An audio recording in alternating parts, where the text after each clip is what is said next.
가장 먼저 예배한 사람들이라는 제목으로 성탄 메시지 함께 나누도록 하겠습니다. 성탄절에 아주 상징적인 색깔 세 가지가 있습니다. 가장 성탄절 하면 떠오르는 색깔은 어떤 색이세요? 그렇죠, 빨간색이죠. 우리 성가대 아주 예쁘게 빨간색 입고 오셨는데 빨간색입니다. 두 번째는 어떤 색깔일까요? 그렇죠, 녹색입니다. 녹색은 성탄절을 상징하는 색깔 중에 하나이죠. 마지막 하나가 있습니다. 어떤 색깔일까요? 여기서는 조금 헷갈리시네요. 이제 세 개까지 가시면 이제 이런저런 이야기들이 나오는데, 세 번째 색깔은 우리 성가대 보시면 됩니다. 우리 남성 파트 빨간색 넥타이에, 그렇죠, 흰색 와이셔츠죠, 하얀색입니다. 성탄절은 상징하는 색깔 세 가지가 있어요. 첫 번째는 빨간색이고, 두 번째는 녹색이고, 세 번째는 흰색입니다. 이 전통적으로 이 세 가지를 그냥 예쁘기 때문에 크리스마스에 이렇게 넣은 게 아니라 상징하는 바가 있기 때문에 성탄절은 이 색깔 세 가지 색으로 상징을 갖습니다. 첫 번째, 빨간색 하면 어떤 의미를 가질까요, 여러분? 그렇죠, 예수님의 보혈입니다. 예수님이 우리를 위해서 우리를 구원하시기 위해서 십자가에 피 흘려주신 그 은혜를 기억하고 하나님의 구속의 사역을 상징하는 색깔이 빨간색입니다. 그래서 성탄절은 하나님의 구속의 사역의 시작을 나타내는 거죠. 그래서 빨간색, 가장 두드러진 색깔입니다. 두 번째 녹색은 무엇을 상징할까요, 여러분? 앞에 꽃꽂이 되어 있는 거 보시면 됩니다. 녹색 많지요? 뭘까요? 생명을 상징합니다. 새 생명입니다. 예수님께서 이 땅에 오셔서 우리를 구원하실 때 예수님의 그 십자가 대속의 은혜로 말미암아 우리는 새 생명을 입었습니다 라고 하는 구원의 과정을 설명하는 거예요. 그리고 마지막 흰색은 무엇을 상징할까요? 순결을 상징합니다. 예수님의 십자가 대속의 은혜로 우리가 새 생명을 입었으니 이제 우리는 어떻게 살아가야 돼요? 순결하게 살아가야 돼요. 성탄절이 우리에게 주는 메시지는 아주 선명하죠. 예수님이 이 땅에 오신 것을 우리는 기뻐합니다. 그래서 우리는 새 생명을 얻었습니다. 할렐루야. 그리고 이후엔 하나님 앞에서 순결하게 살아가겠습니다. 할렐루야. 이게 성탄절 예배드리는 성도가 가지고 있어야 될 가장 기본적인 마음가짐입니다. 이 성탄절을 보내며 세상은 여러 가지로 자기들 하고 싶은 이야기를 막 갖다 붙이면서 장사도 하고 쾌락을 쫓기도 하고 자기의 향락을 누리기도 하지만, 우리는 예수님이 이 땅에 오신 것만을 기뻐하며 성탄의 주인이 예수님이심을 기억하고 감사로 영광 돌리는 참된 예배자 될 수 있기를 주님의 이름으로 축원합니다. 크리스마스에서 우리가 가장 중요하게 여겨야 되는 것은 무엇인가 하면 그래서 예배입니다. 크리스마스에 대해서 설명을 많이 드렸지만 다시 한번 드리면, 크리스마스는 어떤 날이에요? 그렇죠, 예배 드리는 날입니다. 그리스도와 메스, 예배, 미사라고 하는 말이 합쳐져서 크리스마스가 되었습니다. 그래서 크리스마스는 무조건 예배를 드려야 돼요. 미국 같은 경우에는 법이 이상해져서 이제는 크리스마스라는 말도 잘 못 씁니다. 할로데이라고 하는 말을 쓰는데 이것도 이상하죠. 원어의 의미는 예수님께 예배드리는 날, 이게 크리스마스예요. 그래서 성탄절에 우리가 생각해 보아야 될 것은 무엇일까? 오늘 함께 나눌 성탄의 메시지는 이러한 가장 먼저 예수님이 이 땅에 오셨을 때 예배한 사람들의 모습입니다. 성경에는 아기 예수님이 이 땅에 오셨을 때 가장 먼저 예배한 사람들에 관한 이야기가 기록되어 있거든요. 마태복음에서는 두드러지게 동방박사에 관한 이야기가 강조됩니다. 누가복음에는 들에서 양을 치던 목자들의 이야기들이 들려지고 있고요. 또 성전에서 오늘 우리가 읽었던 누가복음 2장이 나오는 거예요. 예수님이 처음으로 성전에 올라갔던, 아기 예수님이 올라갔을 때 성전에서 기다리고 있었던 시므온, 안나, 이 두 사람도 아기 예수님을 바라보며 찬송을 했습니다. 이게 인류 역사상 가장 먼저 예수님을 예배한 사람들입니다. 다양하게 구성되어 있죠. 이방인인 동방박사도 있고요. 사회에서 아주 비천한 자리에 놓여 있다고 일컬어지는 목동들도 있었습니다. 그리고 성전에 거주하고 성전에 늘 머무르면서 경건하게 살았던 유대인들, 시몬과 안나도 있었습니다. 이들은 신분이나 환경이나 배경이나 공통점을 찾을 수 있는 것이 아무것도 없는데, 다만 하나님께서 별을 통해서 혹은 천사들을 통해서 혹은 성령의 감동을 통해서 이 땅에 메시아가 오심을 알려주었고, 그들이 별을 보았건 천사를 통해 들었건 성령의 감동을 통해서 알게 되었건 예수님을 바라보고 예배했다라는 것, 이것은 명확한 공통점입니다.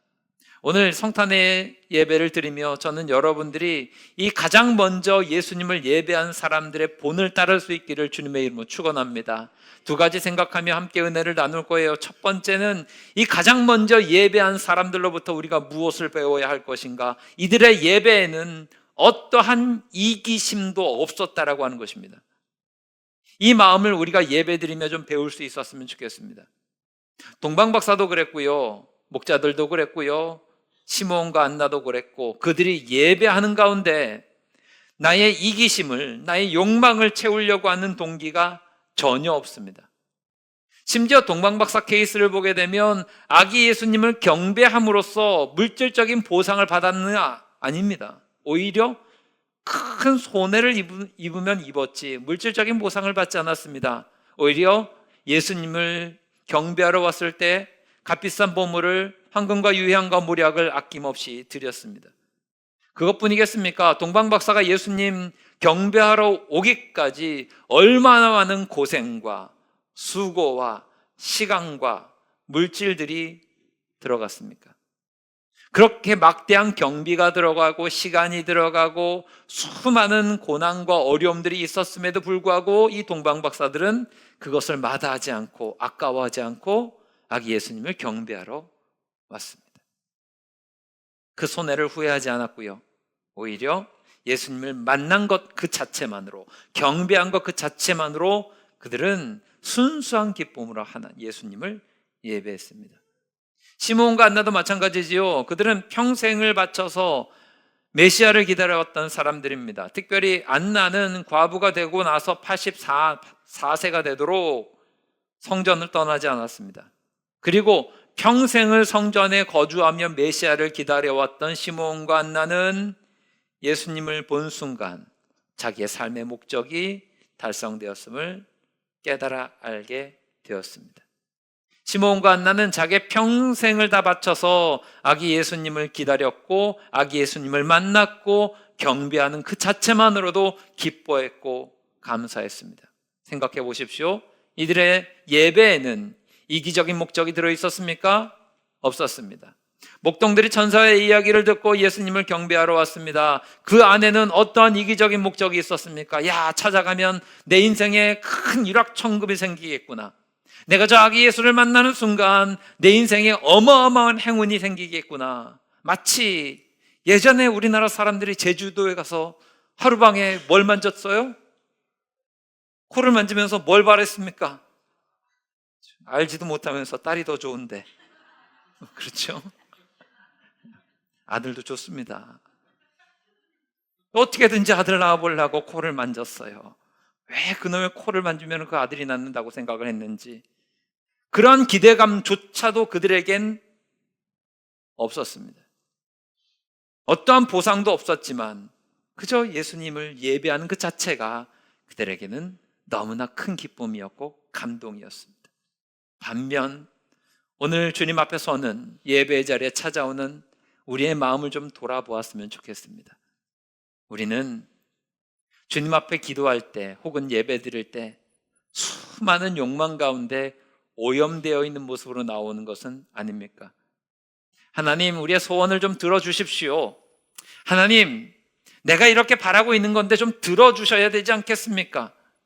하나님을 향한 감사의 고백, 감사의 찬양 대신 무표정으로 탐욕에 섞인 갈망을 형식적인 예배를 통해서 하나님께 드리고 있는 것은 아닌지 돌아보아야 합니다. 이 땅에 인간의 몸을 입고 오신 아기 예수님을 처음으로 경배했던 그들에게는 어떠한 이기적인 욕망과 동기도 없었습니다. 우리가 참된 예배자 되기 원합니까? 그러면 이러한 마음을 가져야 합니다. 내 삶을 드릴지라도 아까워하지 않는 그런 삶의 예배, 헌신적인 예배가 회복되어야 합니다. 예배의 감동과 예배의 감격은 어디에서 옵니까? 헌신으로부터 나옵니다. 내가 무언가 받으려고 하는 마음보다 주님 앞에 내 삶을 드립니다. 내 시간을 드립니다. 내 정성을 드립니다. 내 물질을 드립니다. 하나님 앞에 온전히 올려드립니다. 이것이 올바른 예배의 정신일 것입니다. 2000년 전 아기 예수님이 오셨던 그 베들레헴에 가장 먼저 예배했던 사람, 그 사람들이 예배자의 가장 기본적인 모습을 우리에게 보여주는 것은 아니겠습니까?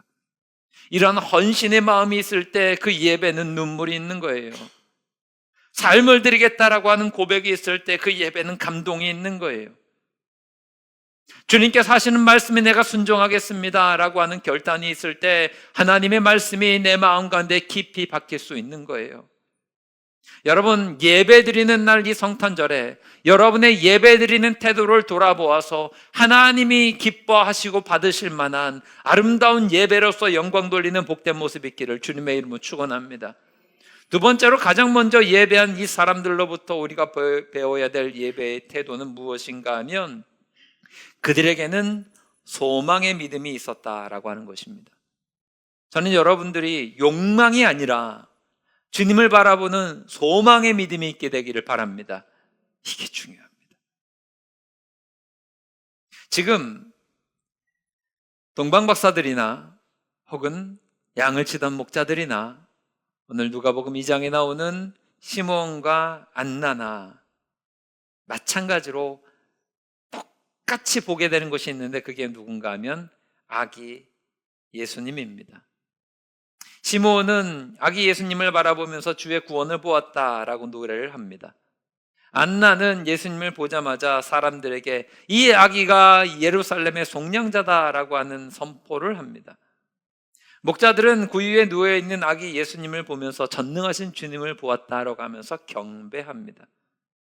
공통적인 게 무엇인가 하면 지금 그들 눈앞에 보이고 있는 존재는 예수님이긴 한데 아기예요.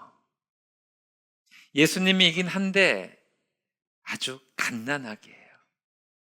우리 저기 지금 유아실에서 이렇게 아장아장 걷고 있는 쟤네들보다도 아주 작은 정말 미약한 존재인 아기를 바라보면서 구원자다, 속량자다, 하나님의 아들이다라고 하는 고백들이 그 가운데 담겨 있었다라고 하는 거죠. 이들에게 공통된 가장 먼저 예배한 사람들에게 있었던 것이 무엇인가 하면 하나님의 말씀이 성취될 것을 믿는 소망의 믿음이었다라고 하는 것입니다. 여러분이 성탄절에 예배 드릴 때 여러분들에게도 동일한 믿음의 고백이 있게 되기를 바랍니다. 아기 예수님을 이 땅에 보내주신 아버지 하나님은 지난 주일 우리가 살펴보았듯이 말씀을 성취하시는 분이심을 믿으십시오. 그 말씀을 성취하시는 하나님을 바라보는 것을 우리는 소망의 믿음이다라고 이야기할 수 있을 것입니다. 세상에서 들려오는 이야기에 상관없이 내 눈앞에 펼쳐지는 어떠한 환경과 혹은 보여지는 풍경과 상관없이 우리는 아버지 하나님을 바라보며 소망을 품고 나아가야 될 사람들입니다. 참된 예배자는 어떤 사람들입니까? 예수님을 가장 먼저 예배했었던 동방박사들과 양치는 목자들과 시므온과 안나가 우리에게 일러주고 있습니다. 당신이 참된 예배자입니까? 그렇다면 하나님의 말씀을 붙드는 소망의 믿음이 있어야 합니다라고 하는 것이죠. 보이지 않지만 보이는 것으로 히브리서 11장에서 이야기하는 그 믿음에 관한 그 정의를 우리는 다 알고 있지 않습니까? 보이지 않는 것을 보이는 것으로 믿는 그 소망이 우리 가운데 있어야 합니다. 아기 예수님을 바라보며 이스라엘의 구원자다 노래했던 시므온처럼 예루살렘의 속량자다라고 이야기했었던 사람들에게 선포하였던 안나처럼 우리에게도 우리의 삶 가운데 허락하신 약속과 비전과 꿈이 있음을 하나님의 섭리가 있음을 믿고 소망을 가지고 믿음으로 주를 예배할 수 있는 우리 모두가 되기를 주님의 이름으로 축원합니다. 연말이 되다 보니까 많은 분들이 분주하기도 하고 한 해를 돌아보며 참 어려운 시간을 생각하기도 하고 또 연말연시에 참 여러 가지 해결하고 풀어야 될 일들이 많은 것이 있음을 듣게 되고 보게 됩니다. 때로는 좀 힘들어요. 때로는 좀 어렵고요. 그런데 여러분, 그렇게 어둡고 힘들고 괴로울지라도 우리에게 소망 되시는 하나님이 계심을 믿으십시오. 우리에게 주신 비전과 약속을 반드시 이루실 하나님이심을 믿으십시오. 다만 여러분의 때가 아닐 뿐입니다. 여러분의 시간에 하나님이 맞추지 않으실 것입니다. 하나님의 때에 맞추어서 하나님의 섭리에 맞게 하나님의 시간표대로 여러분의 삶 가운데 약속하신 것들을 이루실 것을 소망으로 바라보셔야 합니다. 이 믿음 가지고 있는 사람은 낭망하지 않습니다. 오늘 안나를 보십시오. 안나가 84년이나 그렇게 있었습니다. 그리고 인생의 말년에 예수님을 만났습니다. 그리고 나서 하는 고백이 무엇입니까? 특별히 시므온의 고백은 무엇입니까? 이 예수님 만나려고 내가 평생을 살았습니다. 그 인생의 말년에 예수님 만나고서 하나님의 말씀이 내게 이루어진 것을 감사합니다. 이 고백을 드리는 거예요. 여러분에게도 동일한 역사가 있을 것입니다. 하나님께서 여러분의 인생과 동일하게 동행하시며 함께 하시며 하나님의 말씀을 이루실 것인데, 때로는 그 시간이 조금 길 수도 있겠죠. 때로는 당장에 이루어질 수도 있겠죠. 다만 그것이 내 뜻대로가 아닌 우리의 창조주이신 아버지 하나님의 뜻대로 여러분 가운데 풍성하게 나타내시고 은혜 베풀어 주실 것을 믿는 우리 모두가 되기를 주님의 이름으로 축원합니다. 말씀 정리하겠습니다. 우리는 가장 먼저 예배한 사람들로부터 예배자의 태도를 배울 수 있게 되기를 바랍니다. 가장 먼저 예배한 사람들, 그 사람들은 당장 손에 무언가를 잡히는 무언가를 향한 욕망이 아니라 우리를 구원하신 하나님 사랑을 바라보면서 예배했습니다. 눈앞에 보이는 어떤 것에 집중하는 것이 아니라 소망으로 주님을 바라보면서 예배했습니다. 우리 즐거운 교회 모든 예배자, 예배 공동체가 이와 같은 예배자의 모습으로 하나님께 영광 돌리는 복된 모습이 있기를 주님의 이름으로 축원합니다. 기도하시겠습니다.